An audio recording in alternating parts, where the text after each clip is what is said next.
નમસ્તે વિદ્યાર્થી મિત્રો. તો આજનો આપણો જે નેક્સ્ટ ટોપિક છે થિયરીમાં એક ઉષ્મા રાસાયણિક સમીકરણો વિશે અને બીજો છે એના ઉપરથી હિઝનો અચળ ઉષ્મા સંકલન અથવા અચળ એન્થાલ્પી સંકલનનો નિયમ છે. થિયરી બેઝમાં ઘણો ઇમ્પોર્ટન્ટ ક્વેશ્ચન છે જેના દ્વારા આપણે કેટલાક એક્ઝામ્પલ પણ સોલ્વ કરવાના આવે છે. ચલો તો ટોપિક ઉપર જોતા જઈએ. સૌથી પહેલાં તો પહેલો ટોપિક છે ઉષ્મા રાસાયણિક સમીકરણો. સૌથી પહેલાં પેલું તો ઉષ્મા રાસાયણિક સમીકરણો કહેવાય કોને? તો આપણે છેલ્લે લાસ્ટ જે એક્ઝામ્પલ સોલ્વ કર્યા છે એમના સ્વાધ્યાયમાંથી એકાદ ક્વેશ્ચન એવો આવ્યો હતો જેની અંદર આપણે થોડોક ચેન્જીસ આપ્યો હતો. ઇથાઇલ આલ્કોહોલવાળો જે ટોપિક મિથેનોલનું દહનની પ્રક્રિયાનો, એમાં જે સર્જન એન્થાલ્પીનો આપણે જે દાખલો સોલ્વ કર્યો છે એમાં એક ટોપિક જે હતો એ ઉષ્મા રાસાયણિક સમીકરણના રિલેટેડ ટોપિક આપેલો હતો. હવે ઓલરેડી આપણે આ ટોપિકને ભણી જ ગયેલા છીએ, ખાલી જ સમજવાની જરૂર છે એક્ઝામ્પલના આધારે. તો સૌથી પહેલાં તો ઉષ્મા રાસાયણિક સમીકરણ કહેવાય કોને? તો એવું કોઈ પણ સમતોલિત રાસાયણિક સમીકરણ તમે લઈ લો, કોઈ પણ ઇક્વેશન હોય એ કેમિકલી બેલેન્સ હોવું જરૂરી છે. બેલેન્સ કયા અર્થમાં ગણીએ? પ્રક્રિયકો અને નિપજોના મોલની સંખ્યા ત્યાં બેલેન્સ હોવી જોઈએ. એવું કોઈ પણ સમતોલિત રાસાયણિક સમીકરણ કે જેમાં પ્રક્રિયાના એન્થાલ્પી ફેરફારના મૂલ્યોનો સમાવેશ થતો હોય. પ્રક્રિયાના એન્થાલ્પી ફેરફારના મૂલ્યો મતલબ ડેલ્ટા એચ આરની અહીંયા વાત કરેલી છે. કોઈપણ એવું સમતોલિત રાસાયણિક સમીકરણ કે જેમાં પ્રક્રિયાના એન્થાલ્પી ફેરફારના મૂલ્યોનો સમાવેશ થતો હોય તેને ઉષ્મા રાસાયણિક સમીકરણ તરીકે ઓળખવામાં આવે છે. દાખલા તરીકે એક્ઝામ્પલ પરથી સમજવાનો પ્રયત્ન કરીએ તો આપણી પાસે એનું જે ઉદાહરણ છે એમાં ઇથેનોલ છે, C2H5OH લિક્વિડ. ઇથેનોલનું જ્યારે ઓક્સિજનની હાજરીમાં દહન કરવામાં તો એમાંથી CO2 ગેસ પ્લસ H2O ના અણુઓ છૂટા પડી જતા હોય. હવે આ પ્રક્રિયા જે થાય છે એ પ્રક્રિયા દરમિયાન જોવા મળતો પ્રક્રિયાનો એન્થાલ્પી ફેરફાર delta H0 of reaction is equal to -1367 kilo joule પ્રતિ મોલ જેટલો આપણને જોવા મળતો હોય. હવે સૌથી પહેલાં તો આપણે જે ડેફિનેશન કીધી મુજબ કે કોઈ પણ સમતોલિત રાસાયણિક સમીકરણ, તો પ્રક્રિયા તમે જુઓ પહેલાં તો બેલેન્સ છે નહીં. કોઈ પણ સમતોલિત રાસાયણિક સમીકરણ કે જેમાં પ્રક્રિયાના એન્થાલ્પી ફેરફારનો સમાવેશ થતો હોય, એન્થાલ્પી ફેરફારના મૂલ્યોનો સમાવેશ થતો હોય એને જ આપણે ઉષ્મા રાસાયણિક સમીકરણ કહી શકીએ. એન્થાલ્પી ફેરફાર તો આપણી દીધો છે આપણને. ચલો પ્રક્રિયાને બેલેન્સ કરવી છે તો બેલેન્સ કરવા માટે અહીંયા કાર્બન 2 છે, અહીંયા કાર્બન 1 છે, તો આને 2 વડે ગુણી નાખો. ત્યાર પછી હાઇડ્રોજન જુઓ 5 ને 1 6 છે, અહીંયા 2 છે, આને 3 વડે ગુણી નાખો. ત્યાર પછી ઓક્સિજન જુઓ, અહીંયા ઓક્સિજન 1 છે, અહીંયા ઓક્સિજન 2 છે એટલે 3. જ્યારે અહીંયા ઓલરેડી કાર્બન અને હાઇડ્રોજન તમે બેલેન્સ કરી નાખ્યા. હવે અહીંયા કશું બેલેન્સ કરવાનું રહેતું નથી, તો 3 ઓક્સિજન અહીંયા છે, 4 ઓક્સિજન અહીંયા, 4 ને 3 7 છે, તો આને અહીંયા 3 વડે ગુણી નાખો એટલે 3 ને 3 દુ 6 ને 1 7. ટેક્સ્ટબુકની અંદર અહીંયા ભૂલ છે, બરાબર, પ્રિન્ટ મિસ્ટેક છે, એ ત્યાં 2 આપેલા છે, 2 ના હોવા જોઈએ, એકચ્યુઅલી કેટલા હોવા જોઈએ? 3 હોવા જોઈએ. તો આ જે ઇક્વેશન આપ્યું છે એને જ આપણે શું કહી શકીએ છીએ? એનું ઉષ્મા રાસાયણિક સમીકરણ તરીકે ઓળખી શકીએ છીએ. હવે આની અંદર આપણને ઇથાઇલ આલ્કોહોલ આપેલો છે. એ ઇથાઇલ આલ્કોહોલના અહીંયા મોલ જે સહગુણક છે મારે બતાવે તો કેટલા હોય? 1. ઓક્સિજન અહીંયા 3 mall, carbon dioxide 2 mall, H2O 3 mall બતાવેલા છે. તો જે તે પ્રક્રિયકના અણુની આગળ જે પણ સહગુણક દર્શાવેલો છે એ સહગુણક એ જે તે અણુનો તત્વ યોગમિતીય ગુણાંક દર્શાવેલો છે અને એના જ આધારે આપણે પ્રક્રિયાને બેલેન્સ દર્શાવેલી હોય. આ પહેલો પોઈન્ટ ઉષ્મા રાસાયણિક સમીકરણ પરથી આપણને ખ્યાલ આવે. નંબર 2, જે પ્રક્રિયા આપેલી છે પ્રક્રિયા દરમિયાન તમે જુઓ એન્થાલ્પીનો ફેરફાર નેગેટિવ આપેલો છે. એન્થાલ્પીનો ફેરફાર નેગેટિવ છે એનો મતલબ કે પ્રક્રિયા કયા પ્રકારની બતાવે છે? ઉષ્મા ક્ષેપક પ્રકારની પ્રક્રિયા છે. મતલબ આ પ્રક્રિયામાં અહીંયા 367 કિલો જૂલ જેટલી એનર્જી લિબરેટ થતી હોય છે એવું કહી શકાય. જે દર્શાવ્યું છે એ આ વસ્તુ સમજાવેલી છે આપણને કે પ્રક્રિયામાં એન્થાલ્પી ફેરફાર પ્રક્રિયા થાય ત્યારે પ્રક્રિયકના દહનથી નિપજ બને ત્યારે ઉર્જા એટલી ઉદ્ભવતી હોય જે આપણે અહીંયા ના દર્શાવતા એને માઇનસ તરીકે આપણે દર્શાવતા હોય. તો પ્રક્રિયા કેવી બતાવે છે? ઉષ્મા ક્ષેપક છે. તો ઘણાને કન્ફ્યુઝન એવું થાય કે સર ઓક્સિજનની હાજરીમાં તમે આનું દહન કર્યું, દહન થાય છે તો એને એ ઉષ્મા આપવી પડે ના, તો પછી પ્રક્રિયા ઉષ્મા શોષક ના કહેવાય? પ્રક્રિયા દરમિયાન જ્યારે આમાંથી પ્રક્રિયકમાંથી નિપજ બને છે ત્યારે નિપજ બને ત્યારે એ દરમિયાન એનું ડિસ્ટ્રક્શન થવાથી એટલી એનર્જી લિબરેટ થતી હોય અને લિબરેટ થતી એનર્જી પરથી આપણે નામ આપેલું છે પ્રક્રિયાની એન્થાલ્પી તરીકે ઉષ્મા ક્ષેપક પ્રકારની પ્રક્રિયા છે. તો બીજી વિશેષતા આપણને આના પરથી આ માહિતી આવે. ત્રીજી માહિતી અહીંયા આપણને શું આપેલી છે? તો આની અંદર તમારે પ્રક્રિયાનો એન્થાલ્પી ફેરફાર જો શોધવો હોય તો દરેકે દરેક પ્રક્રિયકો જે છે એનો પ્રમાણિત સર્જન એન્થાલ્પીની વેલ્યુ તમારી પાસે હોવી જરૂરી છે. દાખલા તરીકે આપણી પાસે ઇથેનોલ છે, તો ઇથેનોલની પ્રમાણિત સર્જન એન્થાલ્પી C2H5OH જેની પ્રમાણિત સર્જન એન્થાલ્પી -277.7 કિલો જૂલ પ્રતિ મોલ જેટલી જોવા મળતી હોય. CO2 છે તો delta H formation of CO2 gas is equal to -393.5 kilo joule પ્રતિ મોલ છે. અને H2O delta H0 formation of H2O is equal to -285.8 kilo joule પ્રતિ મોલ. અને ઓક્સિજન છે તો ઓક્સિજન શુદ્ધ અને સ્થાયી અવસ્થામાં છે એટલે એની એન્થાલ્પી કેટલી ગણાય? 0. તો આ બધાની પ્રમાણિત સર્જન એન્થાલ્પી આપણી પાસે હોવી જોઈએ, જેના દ્વારા તમે પ્રક્રિયાનો એન્થાલ્પી ફેરફાર શોધી શકો છો. તો પ્રક્રિયાનો એન્થાલ્પી ફેરફાર કઈ રીતે શોધાય છે એ પણ આપણે ભણી ગયા. નિપજોની એન્થાલ્પી,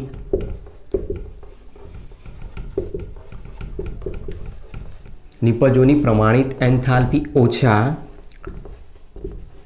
પ્રક્રિયકોની પ્રમાણિત એન્થાલ્પી.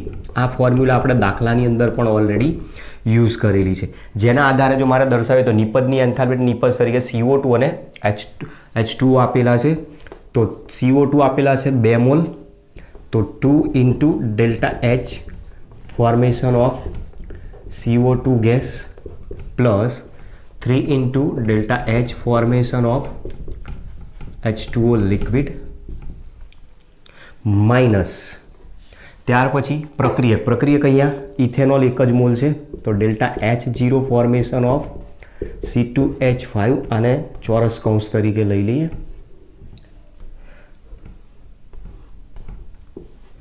C2H5OH લિક્વિડ પ્લસ ત્યાર પછી oxygen 3 into delta H0 formation of O2 gas. બરાબર, આ રીતની આપણી પાસે સૂત્ર ફોર્મ્યુલા આવી. હવે આમાં કિંમત આપણે મૂકતા હતા તો કિંમત મૂકીએ ત્યારે 2 ઇન્ટુ CO2 માટે -393.5 પ્લસ 3 ઇન્ટુ H2O માટે -285.8 ઓછા ઇથેનોલ -277 અને ઓક્સિજન થઈ જશે અહીંયા 0 અને જેની વેલ્યુ તમે શોધશો તો -1367 કિલો જૂલ એપ્રોક્સિમેટ તમને આની વેલ્યુ મળશે. અને એ વેલ્યુ તમને અહીંયા દર્શાવે છે કે કોઈ પણ ઉષ્મા રાસાયણિક સમીકરણ જો સમતોલિત અવસ્થામાં આપેલું હોય તમને અને એ પ્રક્રિયાનો જો ઉષ્મા રાસાયણિક ફેરફારનો એન્થાલ્પી ફેરફાર જોવો હોય, શોધવો હોય તો સૈદ્ધાંતિક રીતે તમે શોધી શકો છો. એના માટે જે તે પ્રક્રિયક અને નિપજના પ્રમાણિત સર્જન એન્થાલ્પીના મૂલ્યો હોવા જરૂરી છે. જો એ ના હોય તો આપણે શોધી શકતા નથી. તો ત્રીજો પોઈન્ટ આપણને આ સમજાવે છે.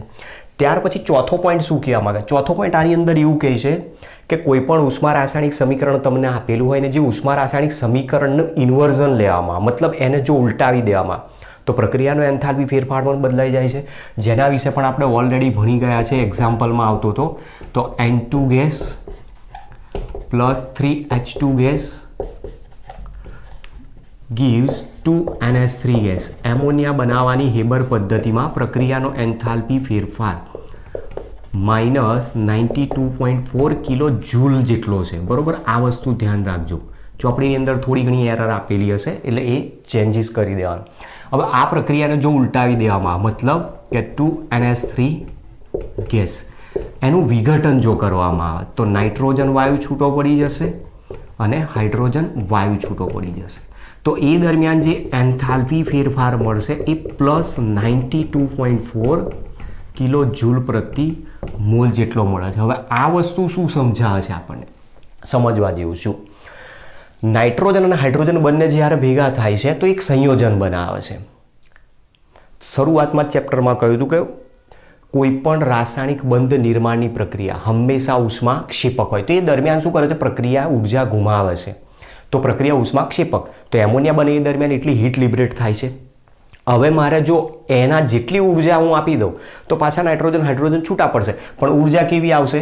પોઝિટિવ વેલ્યુ આપશે. બહારથી આપણે એને ઉર્જા આપવી પડશે.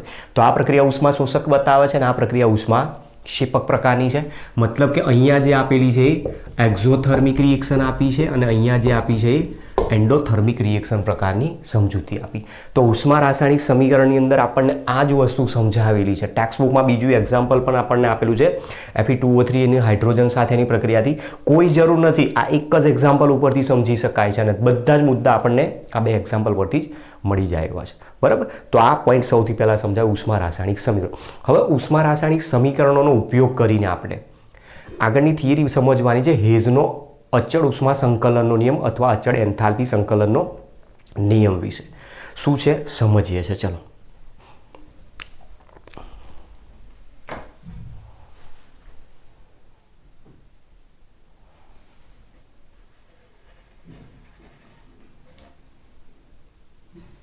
સમજીએ હેઝનો અચળ ઉષ્મા સંકલનનો નિયમ. હવે શબ્દ ઉપરથી થોડો ઘણો ખ્યાલ આવે એવો છે આપણને.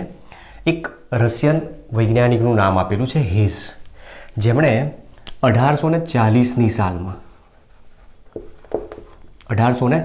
સાલમાં વિવિધ પ્રકારના ઉષ્મા રાસાયણિક સમીકરણમાં એન્થાલ્પી ફેરફારનો અભ્યાસ કર્યો અને એના માટે એ જે પ્રક્રિયા થાય છે એ પ્રક્રિયા જુદા જુદા તબક્કાઓમાં થતી હોય. એક તબક્કા કરતાં વધુ તબક્કાઓમાં જ્યારે પ્રક્રિયાઓ થતી હોય ત્યારે એવી પ્રક્રિયાઓમાં થતા એન્થાલ્પી ફેરફારનો અભ્યાસ કર્યો અને એ પ્રક્રિયાના અભ્યાસ ઉપરથી એમણે જે નિયમ આપ્યો એને જ અચળ ઉષ્મા સંકલનનો નિયમ કહે છે.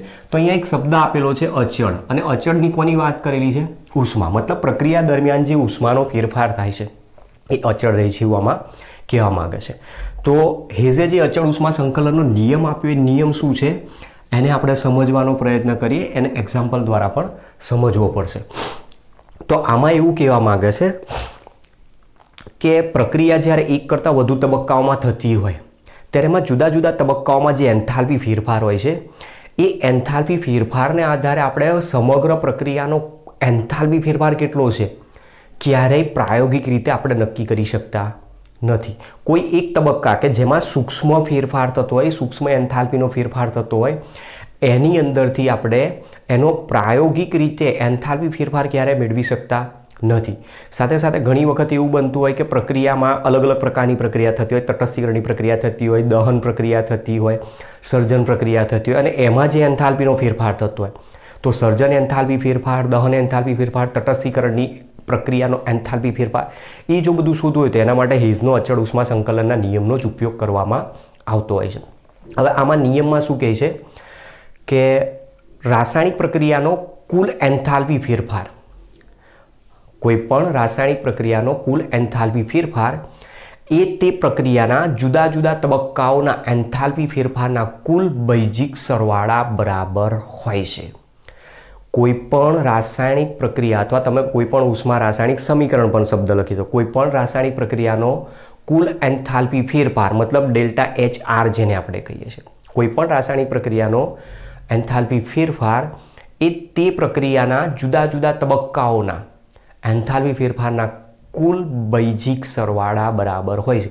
મતલબ પ્રક્રિયકો પણ છે, નિપજો પણ છે, એના જે એન્થાલ્પી ફેરફાર છે એનો તમે બૈજિક સરવાળો કરી શકો છો અને એનો જે સરવાળો મળે છે એ અચળ જ મળતો હોય છે. અને એના ઉપરથી કીધું છે કે સમગ્ર પ્રક્રિયા દરમિયાન એન્થાલ્પીનો ફેરફાર ક્યાંય જોવા મળતો નથી. પ્રક્રિયકોની જે એન્થાલ્પી છે, જે નિપજોની એન્થાલ્પી પ્રક્રિયા દરમિયાન પ્રક્રિયાને અંતે પણ અચળ રહેતી જોવા મળતી હોય છે. એને જ નામ આપેલું છે અચળ ઉષ્મા સંકલનનો નિયમ તરીકે. ચલો, તો પહેલાં અહીંયા નિયમ લખી દઈએ. કોઈ પણ રાસાયણિક પ્રક્રિયાનો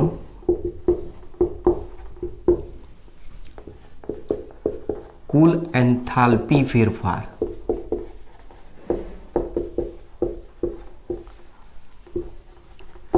એ તે પ્રક્રિયાના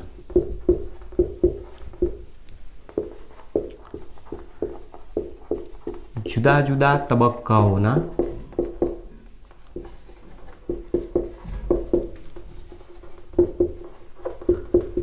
એન્થાલ્પી ફેરફારના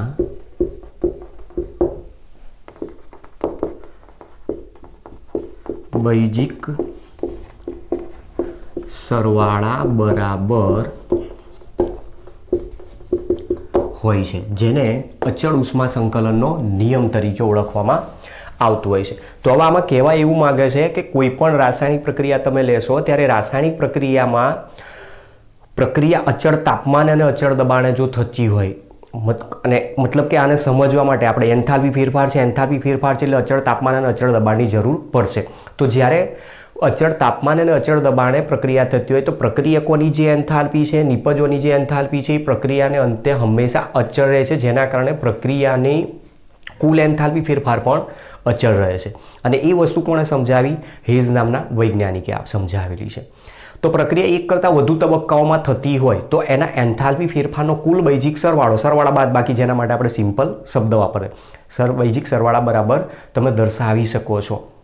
અને એના ઉપરથી આપણે અહીંયા કીધું છે હેઝે કે કોઈ પણ એવી રાસાયણિક પ્રક્રિયા લઈ લો, એ રાસાયણિક પ્રક્રિયા એક તબક્કામાં થતી હોય અથવા એ જ પ્રક્રિયા અન્ય કોઈ પદ્ધતિ દ્વારા એક કરતાં વધુ તબક્કામાં થતી હોય તો એ જે તબક્કાઓનો કુલ એન્થાલ્પી ફેરફાર છે એનો જ્યારે બૈજિક સરવાળો કરવામાં આવે તો જે પ્રક્રિયા તમે એક તબક્કામાં જ કરી છે જે એન્થાલ્પી ફેરફાર મળ્યો છે એ જ એન્થાલ્પી ફેરફાર એની અંદર પણ કુલ મળી રહેતો હોય. તો મતલબ પ્રક્રિયા ગમે તે રીતે કરવામાં, કોઈ પણ મેથડથી, કોઈ પણ વેથી કરવામાં આવે, પ્રક્રિયકોમાંથી નિપજ બનાવવા માટે તમે કોઈ પણ રીતનો પ્રક્રિયા દર્શાવી શકો. એમાં જે પ્રક્રિયકો વાપર્યા, જે નિપજો બની છે એની એ જ વસ્તુ જો વાપરેલી મળતી હોય તો એનો સમગ્ર એન્થાલ્પી ફેરફાર હંમેશા અચળ જ જળવાઈ રહે છે, એમાં કોઈ ચેન્જીસ આવતો નથી, જેને આપણે થર્મોડાયનેમિક્સના પ્રથમ નિયમના આધારે સમજાવી શકીએ. તો થર્મોડાયનેમિક્સનો પ્રથમ નિયમમાં આપણે કીધું કે પ્રક્રિયા અચળ તાપમાને અને અચળ દબાણે થતી હોય તો અચળ દબાણે થતી પ્રક્રિયાનો એન્થાલ્પી ફેરફાર,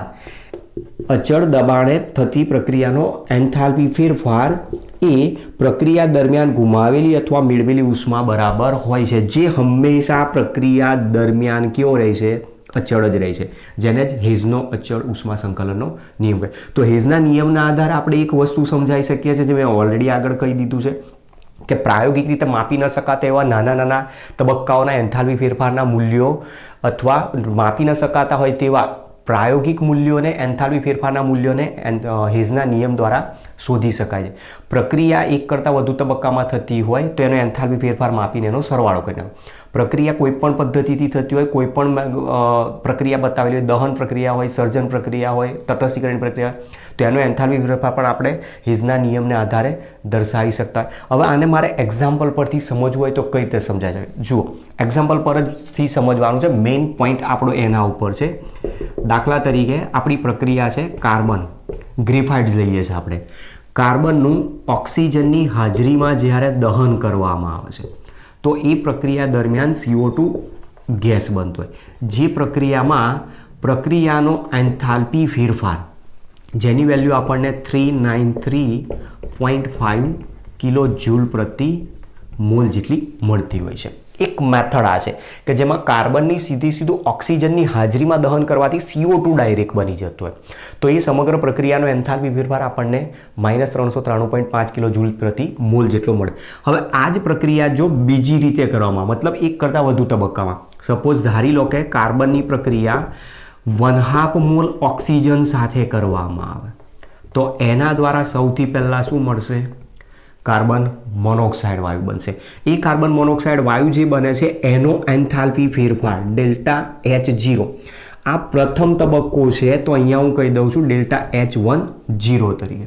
તો આનો જે એન્થાલ્પી ફેરફાર છે એ -110 કિલો જૂલ પ્રતિ મોલ જેટલો જોવા મળતો હોય છે. ત્યાર પછી કાર્બન મોનોક્સાઇડ જે બન્યો એ જ કાર્બન મોનોક્સાઇડ બન્યા બાદ કાર્બન મોનોક્સાઇડનું ફરીથી 1/2 મોલ ઓક્સિજન વડે પ્રક્રિયા થશે અને એમાંથી જ CO2 ગેસ બનાવશે, જે પ્રક્રિયા બીજો તબક્કો આપ્યો છે તો ડેલ્ટા H2 0, જેની વેલ્યુ -282.7 કિલો 282.96 કિલો જૂલ પ્રતિ મોલ જેટલી જોવા મળતી હોય છે. બરાબર, આ વેલ્યુ આપણને કોષ્ટક ઉપરથી બધી મળતી હોય છે. હવે આ જે એક પ્રક્રિયા આપેલી છે એ પ્રક્રિયાને તમે જોઈ શકો છો. અહીંયા સીધું કાર્બનનું ઓક્સિજનની હાજરીમાં દહન થાય છે તો CO2 બની જાય. હવે અહીંયા બે તબક્કા બતાવ્યા. પ્રથમ તબક્કામાં કાર્બનનું અડધા મોલ ઓક્સિજન સાથે પ્રક્રિયા કરીને મતલબ અપૂર્ણ દહન થવાથી CO કાર્બન મોનોક્સાઇડ બને. ત્યાર પછી એનું ફરી આગળ દહન થવાથી CO2 બનાવી દેતો હોય. અને આ જે પ્રક્રિયા આપેલી છે એ હેઝના નિયમ મુજબ શું કહે છે કે આપેલી પ્રક્રિયાનો એન્થાલ્પી ફેરફાર ડેલ્ટા H0R એ દરેક તબક્કાના એન્થાલ્પી ફેરફારના બૈજિક સરવાળા બરાબર હોય છે. મતલબ અહીંયા તમારે લેવાનું છે delta H10 plus delta H20 જેની વેલ્યુ તમે મૂકશો એટલે -110.54 પ્લસ -282.96 બરાબર જેની વેલ્યુ આવશે 393.5 કિલો જૂલ પ્રતિ મોલ જેટલી વેલ્યુ મળતી હોય છે આપણને.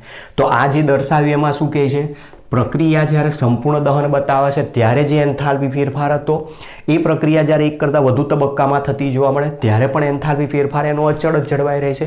તો આ જ વસ્તુ સમજાવેલી છે હેઝના અચળ ઉષ્મા સંકલનના નિયમમાં કે કોઈ પણ રાસાયણિક પ્રક્રિયા આપેલી હોય તો એ પ્રક્રિયાનો એન્થાલ્પી ફેરફાર એ પ્રક્રિયા જો એક કરતાં વધુ તબક્કાઓમાં થતી હોય તો એ દરેક તબક્કાઓના એન્થાલ્પી ફેરફારના કુલ બૈજિક સરવાળા બરાબર જોવા મળે છે જેને હેઝના અચળ ઉષ્મા સંકલનના અથવા અચળ એન્થાલ્પી સંકલનના નિયમ તરીકે આપણે ઓળખતા હોઈએ છીએ. તો આ રીતનો આપણી પાસે જે થિયરી બેઝ પોઈન્ટ આપેલો છે એને સમજાવેલો છે. બીજું એક એક્ઝામ્પલ આપેલો છે એ જ પ્રમાણેનો આ એક્ઝામ્પલ નંબર 2. પહેલું એક્ઝામ્પલ હતો આપણી પાસે કાર્બનનું દહન કાર્બન ડાયોક્સાઇડ. હવે બીજી પ્રક્રિયા અહીંયા આપેલી છે એમોનિયા વાયુ અને HCl વાયુનો ઉપયોગ કરીને એમોનિયમ ક્લોરાઇડનું જલીય દ્રાવણ બનાવવાનું છે. શબ્દ ધ્યાન રાખજો, એમોનિયા વાયુ અને HCl વાયુનો ઉપયોગ કરીને એમોનિયમ ક્લોરાઇડનું જલીય દ્રાવણ બનાવો. તો સૌથી પહેલાં તો ડાયરેક્ટ તો સીધું બની ના શકે એટલે એને બનાવવા માટેની આપણને બે રીત આપેલી છે. એક રીત અહીંયા દર્શાવી છે અને બીજી એક રીત આપી છે. બંને રીતે સમજાવેલું છે. સૌથી પહેલાં આપણી પાસે એમોનિયા ગેસ છે. એમોનિયા ગેસમાં H2O પસાર કરો એટલે એમોનિયાનું જલીય દ્રાવણ બનાવો. તો એ પ્રક્રિયા દરમિયાન એન્થાલ્પી ફેરફાર -35.15 કિલો જૂલ પ્રતિ મોલ છે. ત્યાર પછી બીજો HCl ગેસ. HCl ગેસ છે એને લિક્વિડ ફોર્મમાં લાવશું તો જ એમોનિયમ ક્લોરાઇડ બનશે.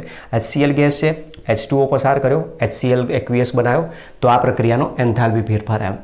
ત્યાર પછી શું કરો બંને પ્રક્રિયકો વાપરો NH3 એક્વિયસ HCl પણ એક્વિયસ અને એના દ્વારા બને છે NH4Cl એક્વિયસ. તો એ દરમિયાન પ્રક્રિયાનો એન્થાલ્પી ફેરફાર -51.46 કિલો જૂલ પ્રતિ મોલ મળતો હોય.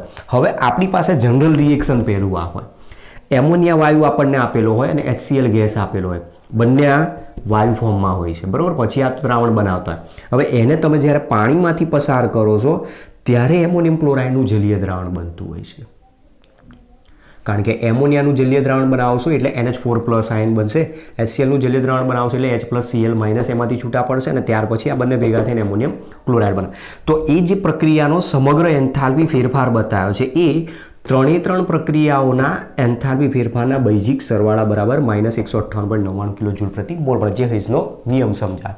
ત્યાર પછી બીજી મેથડમાં આપ્યું જો બીજી મેથડમાં શું કર્યું બંનેને પહેલા પ્રક્રિયામાં ભાગ લેવડા.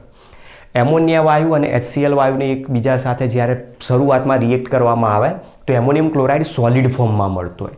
એ દરમિયાન ઉદ્ભવતી ઉર્જા -175.3 કિલો જૂલ પ્રતિ મોલ છે. હવે શું કરવાનું છે સોલિડને તમારે એક્વિયસ ફોર્મમાં લાવવાનો તેમાં પાણી ઉમેરવાનું. પાણી ઉમેરશો એટલે એની અંદર હાઇડ્રેશન એન્થાલ્પી ત્યાં આવશે. પાણી એની અંદર હાઇડ્રેશનની પ્રક્રિયા બતાવશે અને એ હાઇડ્રેશન એન્થાલ્પી ત્યાં જનરેટ થતી હોય તો પાણી દ્વારા આનું રૂપાંતર એમોનિયમ ક્લોરાઇડમાં બને છે. એટલા માટે એન્થાલ્પી કેવી છે અહીંયા પોઝિટિવ છે. તો એની વેલ્યુ 16.31 કિલો જૂલ પ્રતિ મોલ જેટલી મળે. બંનેનો તમે સરવાળો કરી નાખશો. સરવાળો કરશો એટલે ઓટોમેટિક આ કેન્સલ થઈ જશે બરાબર. જેવો લાસ્ટ આપણી પાસે એક્ઝામ્પલ હતા એમાંથી કાર્બન મોનોક્સાઇડ કેન્સલ થઈ જાય અને ઓક્સિજન 1/2 1 મોલ થઈ જાય. તો એ પ્રમાણે આપણી પાસે એમોનિયમ ક્લોરાઇડ અહીંયાથી કેન્સલ થઈ જશે. તો NH3 પ્લસ HCl અને ઇક્વિયસ H2O અહીંયા રહી જશે અને બાકી રહી ગયું જમણી બાજુ. અને એ બંને પ્રક્રિયાઓને એન્થાલ્પી ફેરફારનો બૈજિક સરવાળો -158.99 કિલો જૂલ. તો અહીંયા કહેવા શું માંગે છે તમે જુઓ પ્રક્રિયા ગમે તે રીતે થતી હોય કોઈ પણ તબક્કામાં થતી હોય. આ 3 તબક્કામાં બતાવી છે અને આ પ્રક્રિયા 2 તબક્કામાં બતાવી. તેમ છતાં તમે જુઓ કે પ્રક્રિયાનો એન્થાલ્પી ફેરફાર બંનેમાં કેવો છે? અચળ જળહળે. તો આને જ કીધું છે હિઝનો અચળ ઉષ્મા સંકલન અથવા અચળ એન્થાલ્પીનો નિયમ તરીકે સમજાય. બરાબર. તો આ રીતના આપણી પાસે આજની થિયરીના જે ક્વેશ્ચનમાં ટોપિકમાં એક્ઝામ્પલ હતા એ સમજાવી શકીએ છીએ. ઓકે, તો મળીએ નેક્સ્ટ લેક્ચરમાં. Thanks to all.